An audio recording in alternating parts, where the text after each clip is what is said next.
नाही कळलं, कुणी दुसरा येईन हे जरी नाही कळलं, सरत शेवटी बा काळ बांधून येईन सरत शेवटी बा, एका जनार्दनी आमचे कायबा जाईल, पिंगळा महाद्वारी कोणी बोलत देखा पिंगळा महाद्वारी. एवढं सांगून देखील कळलं नाही, म्हणून आमच्या जगद्गुरु तुकोबारायांनी शिव्या दिल्या. शेवटी काळ येईल एकनाथ महाराजांनी सांगितलं तरीही लोकांनी त्यांचं ऐकलं नाही.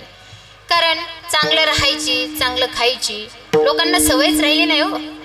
सगळा हाब्रेट कार्यक्रम झाला. बघा, आपल्या बायकोने कितीही सुंदर भाजी बनवू द्या, नवरा कधीच म्हणणार नाही भाजी चांगली झाली.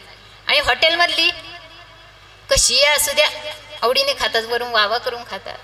आता महिला मंडळींना तुम्ही मला सांगा, हॉटेलमधले वांगे कधी डबल पाण्याने धुतलेले नसतात, त्यातले किडके वांगे कधी बाजूला काढलेले. आणि जो माणूस ती भाजी बनवतो त्याच्याकडे पाहिलं तर अक्षरशः जेवू सुद्धा वाटत नाही, एवढी घाण व मळलेली कपडे द्यायचे असतात. आणि भाजी बनवत असताना थोडंसं तुंप त्यात पडलेलं असतं आणि हा म्हणतो वा भाजी काय सुंदर झाली. भाजी सुंदर होणारच, कारण मसालाच तसा वापरलेला असतो. म्हणून राजा हो, कीर्तनात माणसाने पुढे येऊन बसलं पाहिजे. तिथं हा समाज कधीच पुढे जाऊन बसत नाही आणि तमाशाला सगळ्यांच्या पुढे जाऊन बसतात. जसं काय कीर्तन प्रवचनात आम्ही त्यांच्याकडून पैसेच मागतो काय, आम्हालाच सांगावं लागतं पुढे येऊन बसा, पुढे येऊन बसा. मग काही आले तर येतात, नाहीतर मागेच बसतात.